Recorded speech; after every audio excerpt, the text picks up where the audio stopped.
Oh, that's, now I know how my dad feels, I think. My dad has COPD. What's that?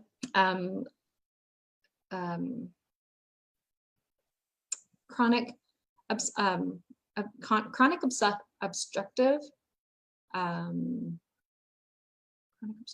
pulmonary disorder. It's been a while since I've actually had to say what it is, but it has to do with breathing. So he has like really bad breathing issues. Okay, so now let's see. That we're live on Facebook. Yeah, it's to see whether or not it actually carried over. So if Zoom tells us that it's live, what I'm going to do is I'm going to hit record on Zoom just in case. I have learned I've learned to have plan A and plan B. So now let's see if we are. Yep, it says that we're live on Facebook. So thank you to all of you who are joining us. If you're catching the replay, hashtag replay, and Andrea and I would love to be able to come back and answer any questions. So welcome to Bridging the Gap Wellness. And so today is Monday Whispers Chat, and Bridging the Gap Wellness is all about creating holistic life and finding balance. And so each week I actually feature an inspiring woman. And so this week we're actually going to hear from Andrea Lewis. And for those of you who've actually been following our Monday Whispers Chat, know that Andrea has been with us before. But Andrea is actually going to be talking about a different topic. So she's actually going to share about how to heal your mother lineage. So Andrea is a spiritual medium and Akashic Records ancestral healer practitioner. She helps women heal past wounds so that they can bring joy back and listen to what's in their heart and live a life filled with freedom and purpose. She's a certified spiritual medium. She specializes in reconciliation and forgiveness between loved ones on earth and their family members in spirit. She has helped women clear unwanted ancestral influences and repeated patterns and experience a newfound freedom. So welcome back, Andrea. So is there anything else that you'd like to share about yourself? So thank you for having me on here again, Rollie. I appreciate it. I'm sure people would want to know about how I came about to healing the mother lineage. And this was not something that I consciously set out to do. But I noticed that the further that I went on my sacred healing journey, I discovered fears and beliefs that I inherited from my mother and my foremothers that were hindering my past progress. And this came about because I was feeling stuck in my life. At certain points, I would become stuck, and I didn't understand why, because I was already doing a lot of inner work, childhood clearing, past life clearing. And then when I talked to my spirit team, they suggested that I do some ancestral healing. And at the time, it wasn't specifically for the mother lineage. And I was like, why do I need to do that? No, I'm not going to do it. I was resistant. And then they were persistent. And then I realized how liberating it was. I actually felt the first time that I did ancestral healing, and then I felt a burden being lifted off of me, and I could not believe it. And then when I was guided to do more ancestral healing, and this was specifically started to see coming up with my mother lineage, the more I started to understand how some of my fears and beliefs weren't even mine. And, it's not to blame them, but once I became aware of them, I was able to let go of them. And I started to open up to who I am meant to be. And I started to have more of an independent thought. I started to align more with the divine feminine. I started to see things and from a different perspective that were different from my mother's beliefs. For example, like voting. She would talk about voting for a certain party. And then I would, look into that I didn't really question it. Like, I did my own research, but then I'd always end up voting the same way as my mother. And then finally, once I did enough clearing, I started to think about, what are my values, and what do I stand for, and how, and and then, so voting might seem like a small thing, but it was like a big deal for me. And I was like, why didn't I see this before? And I started to just become more of an independent person from my mother, and what she, well, I felt ingrained in me, like certain beliefs and fears and ways of thinking, and I never questioned them before. And isn't that interesting when we actually look at that perspective and we actually see it from a different view, and how we're able to grow and change from that. So so the last time that you were actually on, we were actually talking about forgiveness, and in around that same thing, but we were actually talking about the connection with your father lineage. So this is it's not even, it's kind of like the balance, right? Yes. So it's that, so the last time we were actually talking, hi, Susan. So we were actually talking about the connection with how everything impacted with your dad. And now you're talking about how it's impacted with your mom. So just, I love the fact that it's actually balancing. And so one of the things that is really interesting, the way that it actually kind of falls into play with you coming on, is about the theme for this year's International Women's Day is all about creating balance. And so it's just really interesting that the last time that you were on, we talked about your dad and the male side of things, and now we're looking at the mother lineage. So this is like so cool. I love how the universe kind of brings things together, and how it just kind of happens. And so this obviously wasn't planned. No. And so you were on a path at that point of forgiveness and dealing with things. And so it's just really interesting how where we are right now, like tomorrow, our women's conference in Haileybury actually goes live tomorrow. And this is what we're talking about, is being able to create that balance. So thank you so much for being able to You're welcome. helping bringing that together. So Suzanne is actually on, so I want to be able to acknowledge Suzanne and Suzanne. I keep saying Susan. I don't know why I keep saying Susan, because I know that it's Suzanne. And Kelly, actually, while we were saying, like, I'm not sure if this is live, Kelly actually was on, and Kelly's like, hey, I can hear you both. so awesome. I love it. So one of the things, just so that you guys know, for those of you who are on, because there are 3 eyeballs that I can see, we love to have discussions. So if you guys have some feedback, or if you guys have any questions as we're going along, or if there's something that you guys want to know. So one of the things that Andrea and I were talking about before we actually hopped on is that there seemed to have been a lot of interest in this particular topic, leading into the, as we were actually sharing the event page and talking about it. So if you are catching the replay, hashtag replay, and I can definitely say that Andrea is awesome at coming back and answering any questions that anybody has.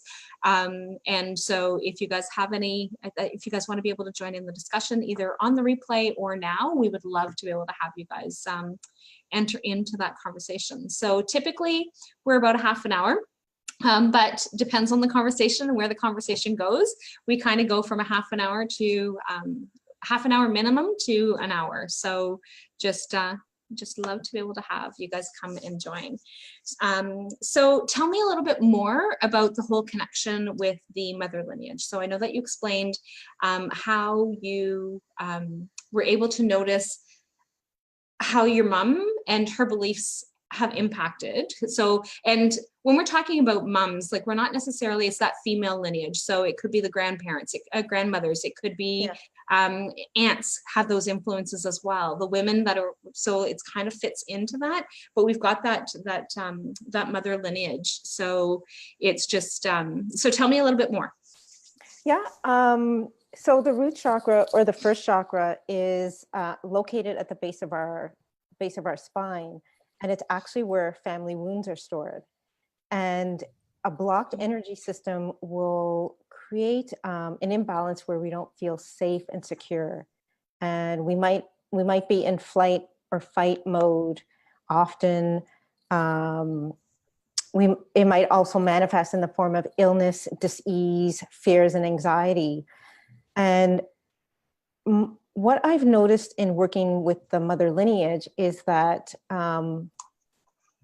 and working with women, is that all too often women sacrifice their needs, wants, and desires, and they make everyone a priority. And we learned this from our mother and our foremothers, to work really hard and to put everyone first, and that it is selfish to want more for our lives. And some of us are unknowingly living our mother's dreams, unfulfilled dreams. And actually that was my story.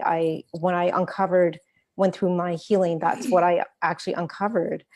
And some of us are doing the right thing instead of what's right for us. And, maybe some of us grew up watching our mothers work really hard, push, strive, so self-care was something that was not modeled to us. And maybe we've also heard our mother talk about money and men. And if we grew up in a household where a healthy relationship with our parents wasn't modeled, then this most likely plays out on an unconscious level in a woman's life, such as in relationships with men. They might experience betrayal. They might not feel like they have a voice in the relationship. They might have financial issues. They're always worried about money, not having enough money. They might work really hard. They might also be afraid to take risks, and they choose jobs that are safe. And I actually created a free meditation called Release Your Mother's Pain Story. And in this meditation, I guide a woman to connect with their mother and to find out what the pain story is with their father, and how that is affecting them, how that's affecting them now, as well as to clear that story as well. And sometime last year, I watched, or might not have been last year, but a few years ago, I watched a movie called Stranded in Paradise. And the main actress was talking to her mother, and her mother was upset with her because the main actress she lost her job, and she said, "Oh, I'm just going to take some time off to try to figure things out." And her mother lectured her and said, "Well, that's really irresponsible of you." And she said, "You can't rely on anyone, especially a man." And this is something that I could relate to, because my mother ingrained those types of things to me. And then the main actress, her daughter, stood up to her and said, "Yes, Mom, I know the story about how Dad left you when I was a baby, and you had to take care of me. You were the sole provider. I carry a lot of fear and anger, and it's not even mine." So that's when, and even women, when I talk to women about heal their mother lineage, everybody's like, everybody knows something, even if it's not fully conscious. But women, and even myself included, because I told you at the beginning, I was like, it wasn't even mother lineage at that point. I was like, no, I don't want to go to ancestral healing. Everybody doesn't want to go to face the mother lineage story. And even I've worked with women who are like, well, my mom did the best that she could. And yes, this is true. Mm-hmm. However, your feelings matter. And there's an inner child in you that wants things to be different than it actually was. And she will keep playing out, keep trying to prove herself and trying to do things to get that love, safety, and nurturing that she didn't get from mom in other ways. Yeah. And it's kind of depends on where it is that we're coming from, right? So that lineage and that way that things connect is that, and I'm not sure at what point that what you were talking about exactly, but Suzanne says, "Oh, I like that." So Oh, something about the connection. So we actually have to go back and watch the replay to see exactly what it is that you said that really resonated for Suzanne. Mm-hmm.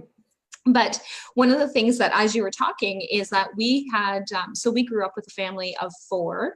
So I have 3 sisters. So there's 4 girls in the house. And so one of the things that we grew up with is that my dad very much instilled that we don't need men to support us in our lives. So we still have our own stories around men and relationships and things like that. And so, but that was something that my dad always instilled in us, right? Is that, so he taught us how to be able to use tools. He taught us how to be able to build things.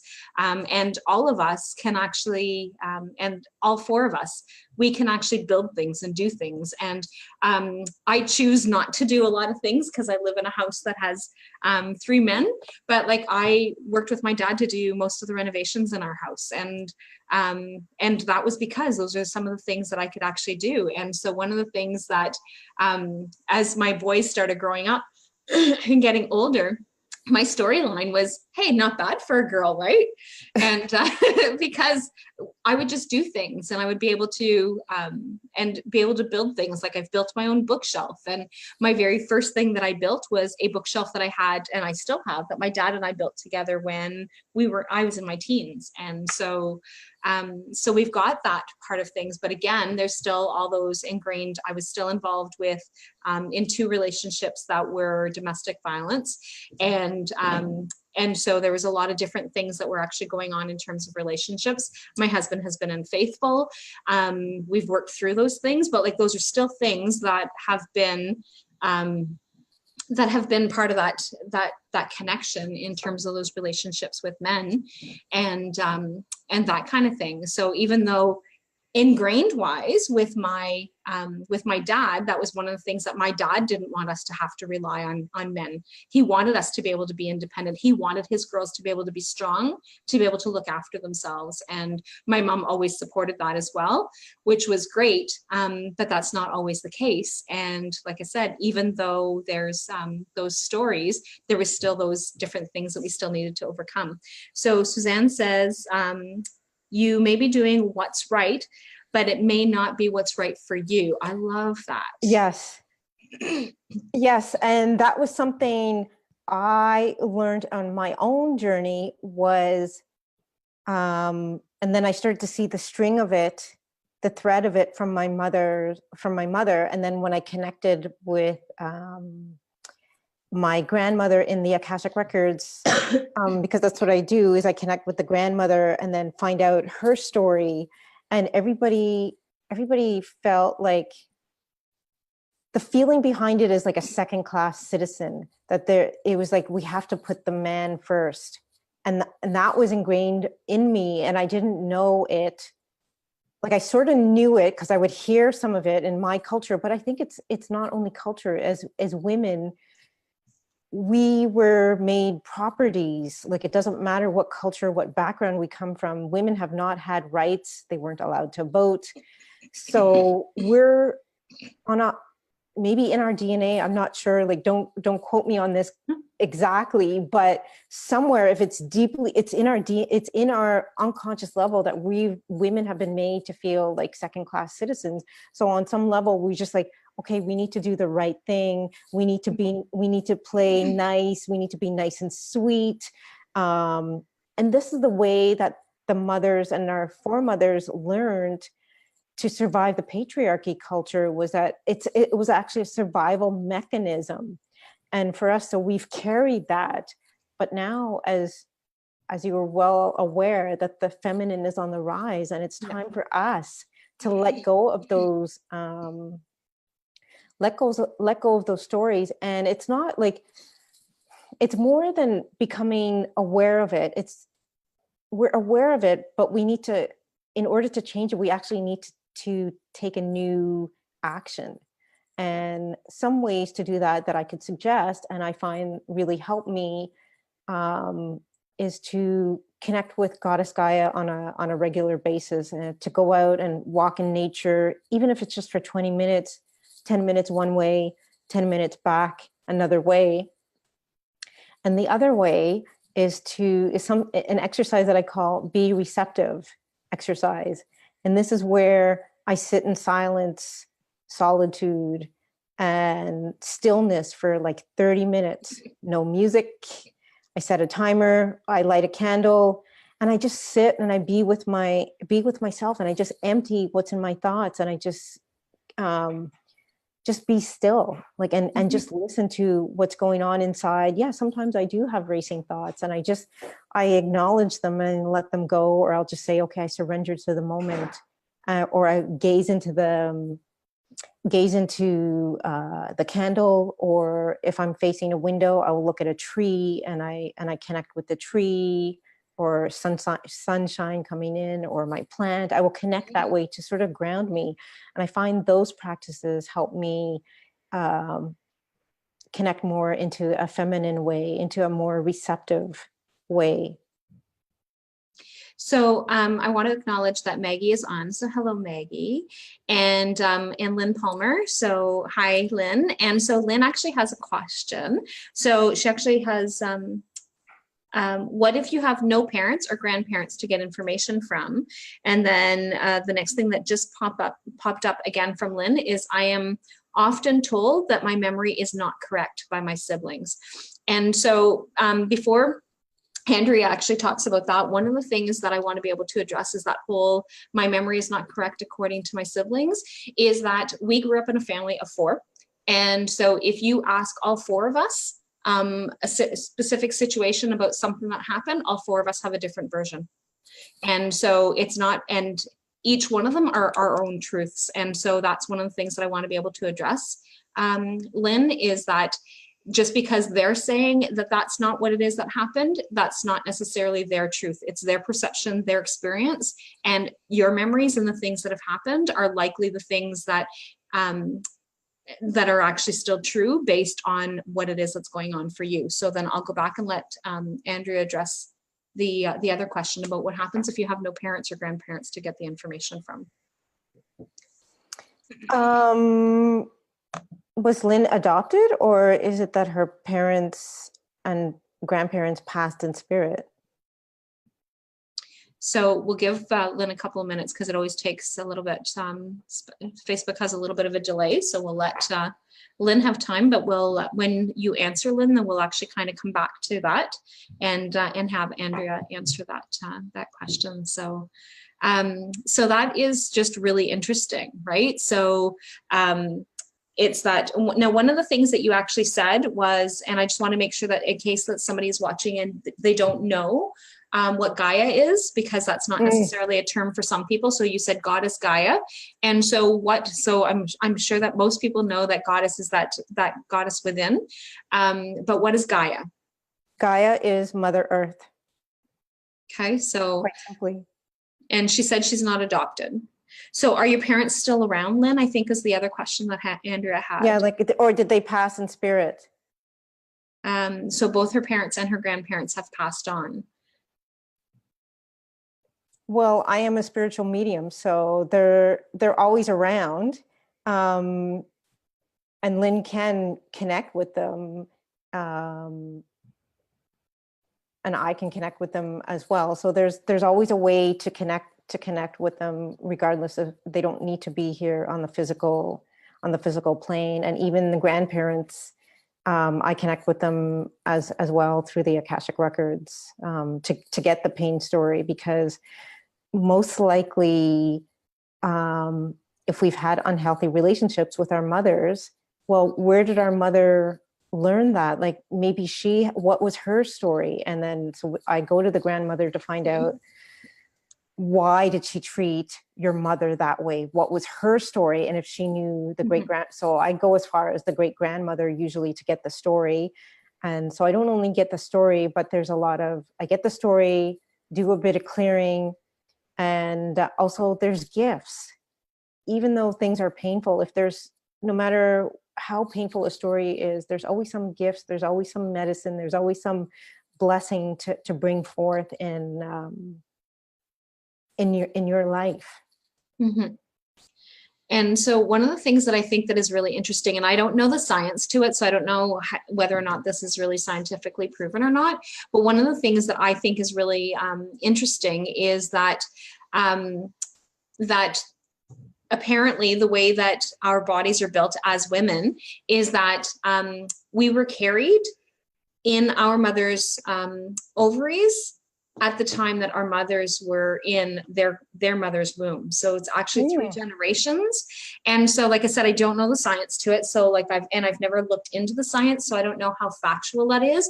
I just think that it resonates with me. So it feels like it feels comfortable and it feels good. So like I said, I don't know the science, so I don't know necessarily. So if there are any medical people who are on that can actually tell me yes or no.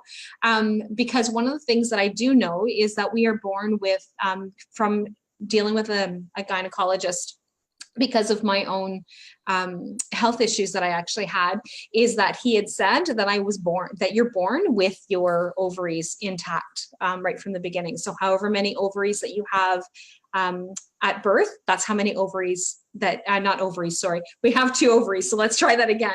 However many eggs are in our ovaries. That makes sense. We still only have 2 ovaries. So let me reframe that. So people are going like, okay, anatomy, Rollie, like what the heck are you doing? So yeah, so in our ovaries is that we actually have so many eggs, and that when we mature and we're ready to go through puberty, is that they start dropping. And then once they've actually gone, because that was part of my issue with going into perimenopause at such an early age, which was the issues that I was having going on, is that's one of the things that he said, is that my hormone levels had dropped so much because I had already released a good number of my eggs, because you're only born, like you only have so many eggs, and not everybody has a certain amount. Like it's not like you have 1,000 eggs or whatever, like there's no set number. It's kind of whatever it is that you have. And that's one of the things that are going on. So hi, Anita. And Maggie says, I read that as well, because apparently eggs are formed before birth. So that's so interesting. So I thought that, and like I said, it really resonates with me. And so it's just really interesting, because of that whole mother lineage thing, is that whatever it is that was going on with your grandmother was happening to your mother, and then in essence was actually happening to you as well, because it actually carries 3 generations. And so, like I said, technically and medically, I have absolutely no idea, but that is something that definitely resonates with me. And so Lynn also says, yes, my sister and I just talked about this. So I'm not sure exactly. I really wish that Facebook didn't have that little bit of a delay. So I'm not sure exactly what it is. Hey, Heather. What was it that Lynn said? Lynn says, yes, my mother and I just talked about this. So I'm not sure at what point it is that she was actually talking about. So that's, so Lynn, if you can actually maybe clarify, that would be really helpful, because we can actually go back and listen to the live stream. So I'm not sure if it had to do with the eggs or if it had to do that's with what I feel it is. It's about the eggs. So I'm not sure if it was about the eggs, because that's what I was talking about, or if it was about the whole differences in terms of like the things that we actually remember as siblings, that one sibling may necessarily have the same experience and have a different result. And we see that with people that have experienced trauma as well, is that somebody who's actually has experienced a group of people who've experienced a traumatic event. When you actually talk to all the different people, they will, yeah, it was about the eggs, Lynn says. So when we actually have somebody has experienced a traumatic event, they actually have those different experiences. And because I've actually worked with people that have actually experienced that trauma, it's like you remember and experience different things. So different sounds, different feelings, different emotions, different sights. So like all of your 5 senses kick in, and everybody has a different experience. And so it would be the same thing as growing up, whether it was traumatic or not.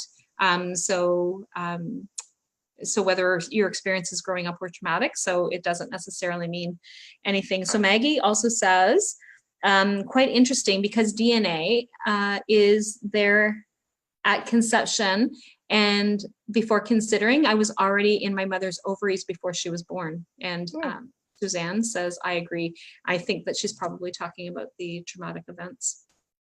So, so this is, I love this discussion. I really love the way that this has actually flown, and thank you, all of you who've actually been on. We have 7 people who have actually been watching, so I'm not sure if it's 7 people consistently, but lots of discussion. So thank you very much for all of you for sharing these things, because like, this is great. I love it when we're actually able to have these discussions, because there's different viewpoints and there's different experiences. And so I really, one of the things that I can actually attest to is the experience with Andrea of being able to have those experiences. So Lynn, Andrea, being able to connect with your ancestral lineage is like amazing. So, and I know that there's different medium people out there, but like, I can actually definitely attest to Andrea's, my experience with Andrea personally, where I was actually able to connect with someone else who, somebody in my own ancestral lineage that actually came forward and brought forward. And it wasn't even somebody that I was specifically searching for or looking for. It was just that particular spirit came forward. So it was actually definitely in terms of that, that connection. So, so can you talk more about that, Andrea, about how people can connect with that? Like with their ancestors on their own, like, or with you. Okay, I think supportive is also really helpful. Yeah, supportive is helpful for sure.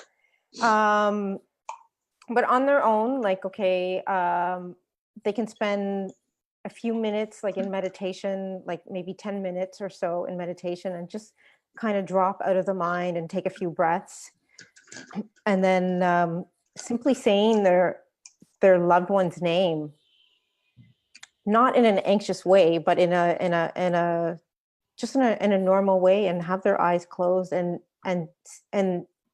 say it until they feel their presence, and then talk to them as if they were like, talk to them as if you don't need to physically see them, but just go ahead and talk to them and pour your heart out and just listen and feel for the response. When they're on the other side, they become more of a spirit guide, and they can't tell us how to live our lives and what to do, and they shouldn't. And if you do connect with someone and they're telling you stuff, well, they shouldn't. But that's actually not what they do. It's completely different on the other side. So for me, and if anyone has had a really dysfunctional relationship with a loved one, and they feel that it's too late to heal the relationship because they've passed, however, if they're still carrying some guilt and anger, well, I can connect with them and bring forth a lot of forgiveness, at least commence the forgiveness process. And one thing that may be prevalent would be like, well, how could they have changed? How could it be different when they're on the other side?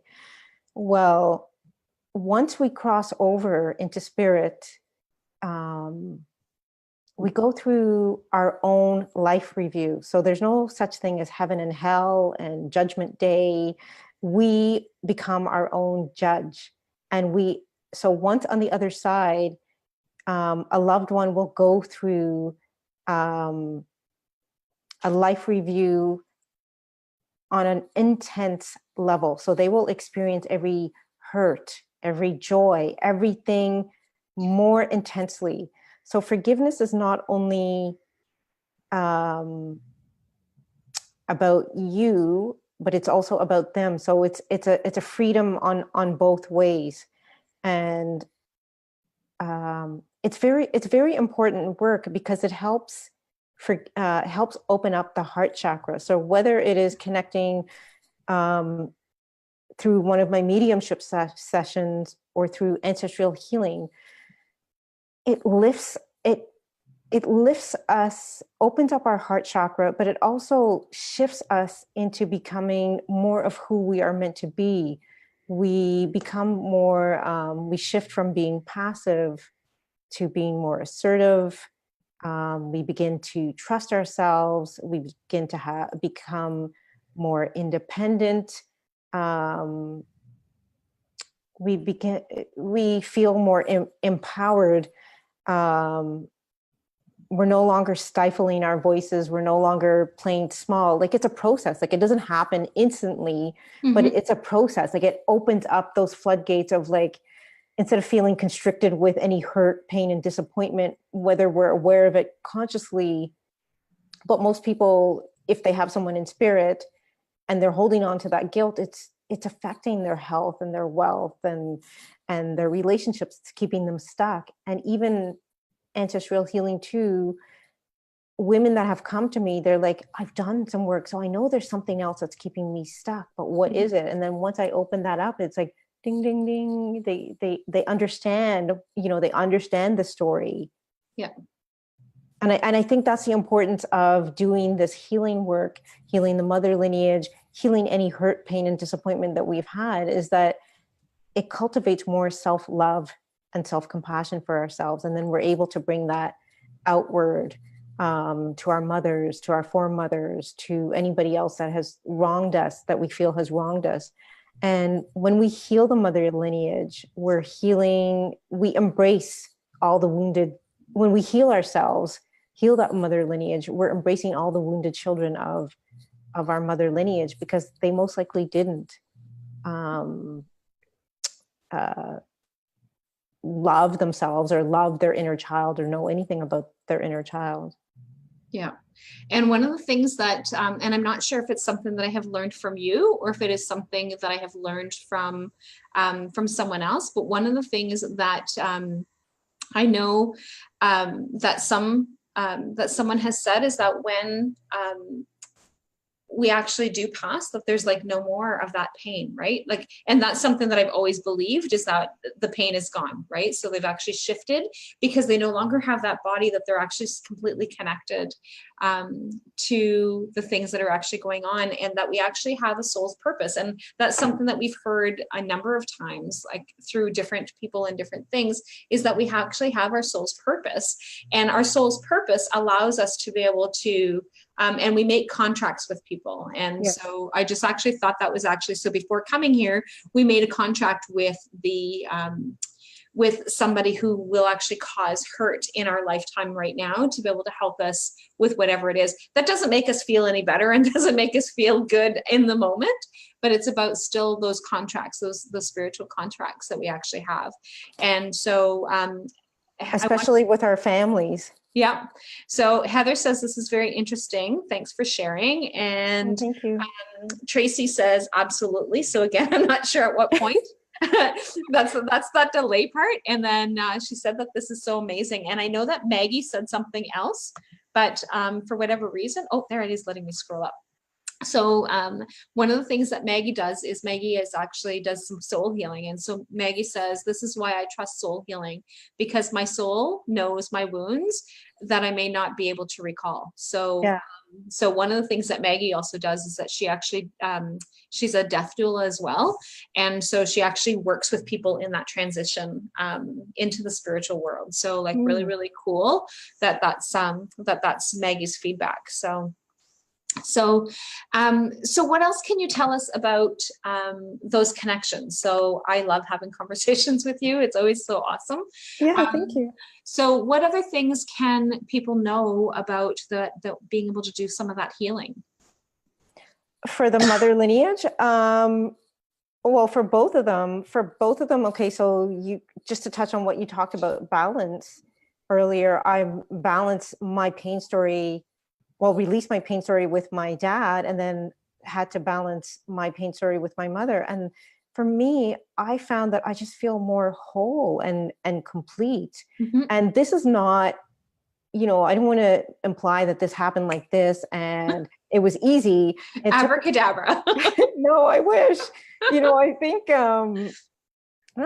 I believe that our purpose in life, no matter what soul contract we have with whoever, is to remember that we are love.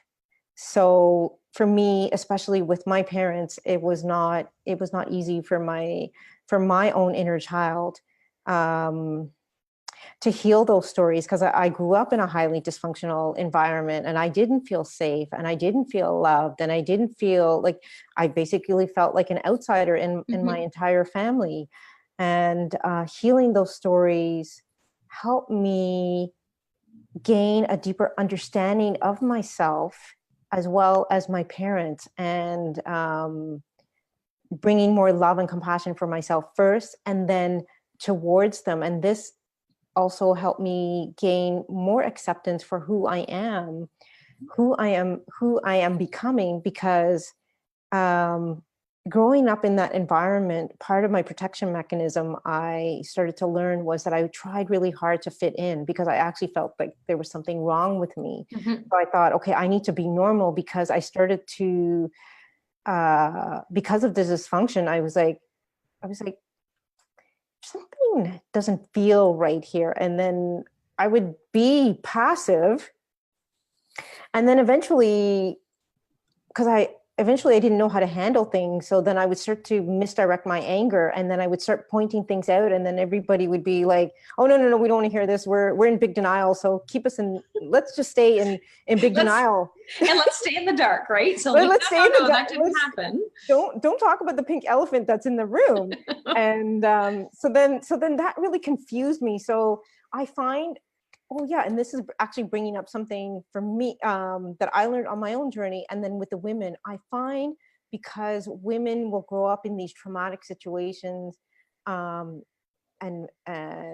be in a lot of fear and guilt and shame, we actually disconnect from our inner guidance. We actually disconnect from our intuition. So I found, for me, in doing this healing work and in owning those stories and clearing the fear and the shame, my own, plus what I got from my father, from my mother, helped open me up into trusting myself more, open up to my intuition, and help me do things for me, start to connect with my soul more, instead of in my head, so that I could be more independent instead of codependent. Yeah. And that's one of the things that that I'm very thankful for, is that we grew up in that dysfunctional family as well. And one of the things that I'm extremely grateful for is that my dad, because my dad is a recovered alcoholic and has been sober for 25 years. And so, and that's awesome for him. But one of the things that I'm grateful for is that we don't have to hide that. So Dad will openly say, I'm an alcoholic, and that I have caused a lot of grief in my family's lives, and that and I've played a huge role in that. But he's also played a role in my recovery. Mm-hmm. I can't speak for everyone in my family, but I know that that relationship has built and grown, that I've been able to actually build that. At some point when I was actually dealing with my own recovery, one of the parts of my recovery, and this is something that I do with my clients sometimes, is tell them, like, you need to be able to separate and stay away from some of those people that are actually there. And so one of the things that I was able to do at one point during my own recovery is, okay, thanks, Suzanne. Suzanne says, good job, gotta go. Okay, thank you. But one of the things that in terms of my own recovery, was being able to step back and step back away from my family, because I was in my own recovery and I was doing my own things, and I was actually working on that codependency and setting those boundaries, that I needed to be able to work on that stuff and get stronger and heal myself. And so when Dad went away to treatment and Dad did the things that he needed to do from his end, then that was when we were actually able to start reconnecting. I reconnected slowly, and I have a great relationship with Mom and Dad. And so I spent a lot of time with my mom. My mom participates in a lot of the circles that I do. She participates in the conferences and the workshops and wow. the retreats. So, which is really awesome that I have that experience with my mom. And that's an experience that I get to have with my mom that my sisters don't get to. And not because it's something that I get to do. And so, and because dad's not been well, one of the things is that I do a lot of the traveling and experience with my dad. And so that's one of the things that, so I get to spend that extra time with my dad as well. And so that gives me that connection with both mom and dad. They both literally just live right, well, they live together obviously, but but they live around the corner from me. So like I have a lot of interaction with them, and not as much in the wintertime as I do in the summertime. The summertime is like kind of like head on over, but in the wintertime I just tend to, unless I have to go over, then we don't I don't typically go over, so it could be 2 or 3 days, but in the summertime or in the spring, like I see them a lot more often, because like and then when dad's well enough, dad walks over, and mom comes over and helps a lot with me doing stuff in my yard, which is awesome. So which is kind of great. But we have those experiences that we've actually been able to build these new relationships that we didn't have when I was growing up, because of the dysfunction and because of the different dynamics that was actually going on. And then when I actually became an adult and was working through my own healing, and then so I'm grateful for all this extra time that I actually get to have with mom and dad and those relationships. And hey, Maddie, and Tracy says, I so envy having that with my parents, and because Tracy's parents have passed. And so it's, and I'm grateful for being able to have this time with my parents and being able to spend that extra time with them. And my sisters spend time with them in their own ways and the things that they have going on. But the time that I spend with them is amazing. And so I'm grateful for that. And so, and we forget those things. But one of the things around maintaining relationships, and Andrea, you can probably attest to that as well, coming from a dysfunctional family, is that sometimes some of those relationships are not relationships that we can heal now and in our lifetime right now, depending on their healing and where they're at and what it is that's going on. So yeah, I can definitely attest to that. And something that, as you were talking, goes back to, I believe it was Suzanne who commented about doing the right thing. And yes, I was talking about that in a general term, but specifically, I want to bring it back to the mother lineage, the relationship with our mothers. And I think this is, as I mentioned earlier, that looking at our relationships with our mothers, especially if they were unhealthy, is not something that women want to do. And because they feel guilty, they feel angry for wanting things to be different than that they're not doing, that they're not feeling good enough for their mother, and they don't want to address that because it's very painful. So it goes back to, so we decide to do the right thing and just say, oh well, she's my mother, I can't take that break from her, or I can't step out of her life. And some of us are actually wanting, at least for me, way before I started to do the ancestral healing, was that I actually expected my mom to change. And then one day I realized I can't change my mom. I have to heal myself. And it goes back to, and this was a process, and I know this is probably going to be a process for most women, or if women are in that midst to them, in the midst of like, they're with their mother one minute and then things blow up and then they cut ties and then they get back together. And it's like this kind of like tug of war. Yeah. Know that you're not alone, because that was my journey for the longest while. And then eventually, as I was deepening into the ancestral healing stuff, I just said, I am worthy of being treated. I'm becoming healthy, and my mom's not healthy, and it's not healthy for me to put up with XYZ. I don't need to, I need to do this for my own health. And I remember years ago, my therapist said, and it took me a long time to really apply this, there will come a point where it's not them hurting you, it's you hurting you. Yeah. So by subjecting yourself to your mother, at least like if your mother is abusive or critical or judgmental, or there's drama, don't expect her to change. even if you don't have to tiptoe, you don't have to play small around your mother, or you don't have to stifle your voice, because that is going to play out in your other relationships. So it's time to start having a healthier relationship with yourself.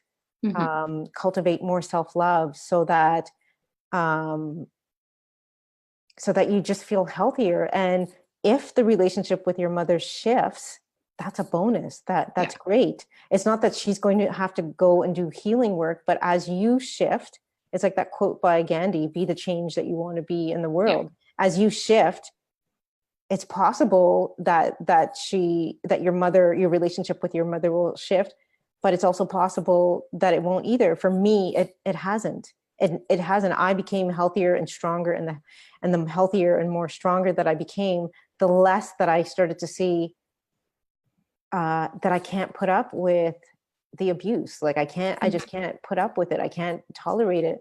And I started to see, I started to love myself more and more and more. And then also bring that outward, to have more compassion for my mom, and say, okay, well, it's not about changing her, or it's not about trying to explain to her that we need to have a healthy relationship, because that was actually exerting way too much energy from me, or trying to explain what I needed, because it was just like it would go in one ear and out the next. And it's like, yeah, okay, it's me. So it's not like I didn't try. And so I get it. So if a woman comes to me and she wants to, like, well, my mom did the best she could. Well, yeah, but your feelings matter. You need to start to own that bit by bit, bit by bit. And like I said, it's not an overnight process. And it's not, and it's and you've got those ups and downs and those back and forths. And so and one of the things that, with the experience that I've had with clients and with my own healing, is that sometimes those patterns and those things that we've actually kind of got on track, everything's really great, and then something happens, and then we kind of swoop back into some of our old patterns.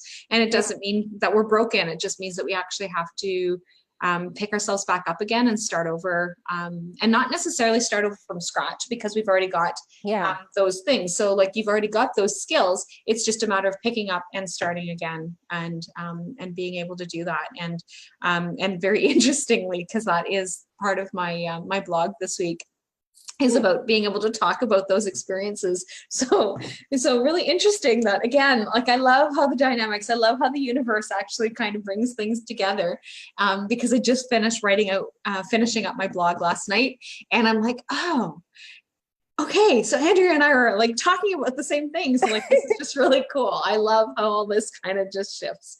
And so so Tracy says that actually there's a couple of comments, so I'm going to go back up. Yay, I love comments. So Tracy says, I'm glad that I had my time with my mom. I wish that she were still here. I also love the relationship I have with my daughter. Accepting what it is, accepting it is, hang on a second, I lost it. Accepting it is what it is while honoring yourself. And like, that is like so important. And so Heather says, well, first, Tracy says, you have an amazing family. So she's talking about my family. So awesome. So Tracy is my best friend, and so has a very strong relationship with my family. And Heather we have a very strong relationship with Heather as well. So Heather says, your mom and dad, we're my mom and dad, and they're great people. So I have a lot of, like, my mom is referred to as ma mère, and dad's referred to as pépère, with everybody. So like, if somebody comes over, they become ma mère and pépère. And so it's actually kind of interesting that because mom and dad have always had an open door. So if somebody needs something, and so like, that's been pretty awesome. So I know that I definitely take those values from my parents. And then Maggie says, every morning that we wake up alive is a chance to start over when we fall down. Yep. So, and one of the things that I tell my clients is, it doesn't even have to wait till tomorrow. It can start as soon as you notice.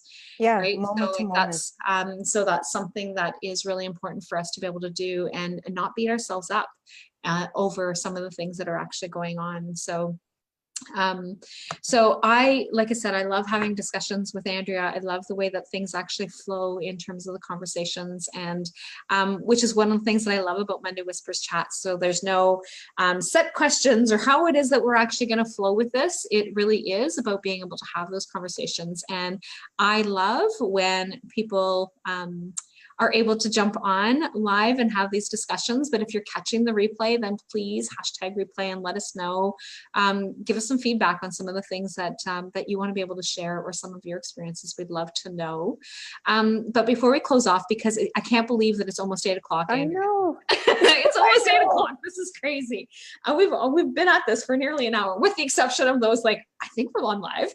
But I think for the most part, we've actually been on for the full hour.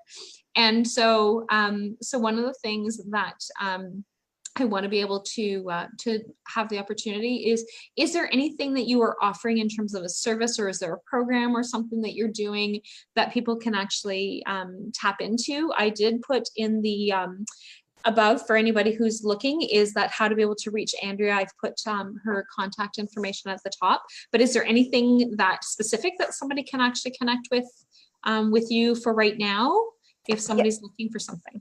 Yes, I have a couple things, but one last point about what you were saying about, you know, beating ourselves up and not being perfect. For me, I tell my clients, it's not about being perfect. It's not about being perfect or getting it right. It's about being whole. And that takes courage to face our fears and our pain stories. But mostly the word familiar, family comes from the word familiar. So it's easy to go back to what we know. Yeah. So our inner child, our ego, whatever you want to call it, always likes to stay in the comfort zone. So that's why we'll have that back and forth.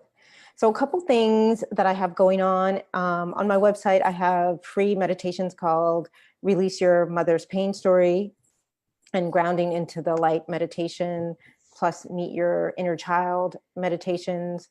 I also launched a Facebook group called the Womanly Joy Circle. And this is a community for women who have a hard time making themselves a priority. And I am here to remind them that their needs, wants, and desires matter. So it's a circle, it's an online community for women who are ready to say yes to becoming more of who they are. And by doing so, they're no longer hindered by their mothers and their foremothers' beliefs and fears. The last thing where they can hear more about me is I have a radio show called Heal Past Wounds and Bring Joy Back. And this is a radio show all about women's empowerment. And it is aimed to encourage, inspire, and support women to cultivate more self-love for themselves and become more active participants in their lives. I focus on forgiveness, grief, and healing the inner child. I also have guests on, and we talk about we share our expertise, we share practical tools, as well as personal experiences to best support the listeners. But mostly the show is about the listeners. So I invite anybody who wants to connect with a loved one in spirit and or gain any insights in a particular area, so they can call me in live each Thursday at 1 p.m. Eastern time, and that's on the link is bringjoyback.com. So that's with Voice America on the Empowerment Channel. So can you add those links to how people can actually, so your group link and how to be able to, your website's already on there, so unless there's a specific link on your website, but also to do with that show, that would be awesome. Yeah, the radio show's on my website, but like I'll add the separate link for that. Okay, and awesome. Facebook okay. link. And so I'm just going to go back to comments. So we've got Tracy that says, yes, you do. So I know she's referring to my family. But I do. I have an amazing family. My parents are awesome. Maggie says, absolutely. So again, I'm not sure what absolutely. I really hate that. I love it. So it's like, I'm not quite sure what the absolutely was out, but I'm glad to hear that it was absolutely.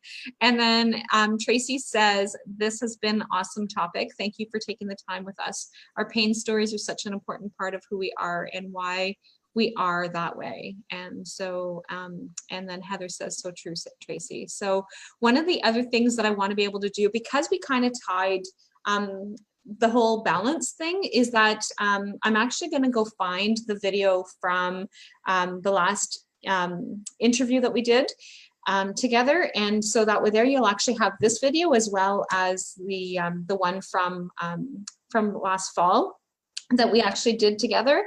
And so that you actually have both of those, because for some of you, healing the mother wound is definitely something, but she also talked about being able to do that forgiveness with her dad. And so I think that that's actually really, really important. And so yeah, I'll find that link. And he's in spirit. So yeah. Yeah, and he's in spirit. So that is actually really important for us to be able to. So good point. So Tracy says, we need to acknowledge our strength and learning that comes from pain stories and empower ourselves. And Maggie says about starting over when you realize that, oh, that was what the absolutely was about. So about starting over when you realize that you fell. So that's what when she said absolutely, that's what she was referring to. So thanks for clearing that up, Maggie. So I want to thank all of you for joining us, and Andrea's going to actually add those links. I'm going to go find that other video, and I will add that link to the conversation. And again, if you guys have, if you're catching the replay and you guys have, and for those of you who've actually been on, if you guys want to actually be able to continue with the discussion, then definitely do that. And for those of you who are looking to be able to connect with the medium, I can honestly attest to my experience with Andrea. So I can't say enough about the experience that I actually had with Andrea. In fact, I actually jumped on a live at one point to be able to share my experience. I don't think that I went into detail about exactly what it is that was going on or what was happening, but I did share my experience with Andrea. And so it was great. And so Tracy said that would be amazing. And is what Maggie says. And for anybody who would like to be able to, and you don't have to be a business person to be able to do this, you just need to be an inspiring woman. If you have a topic that you want to be able to share and discuss, I will actually add the link into the comments as well, so that if you actually want to book your own time to be able to share your experiences and your knowledge, we would love to be able to have you join us. And on Monday Whispers chat, because it really is about being able to empower each other. And thank you so much, Andrea, for doing this again. And I hope that you are going to jump on again at some point.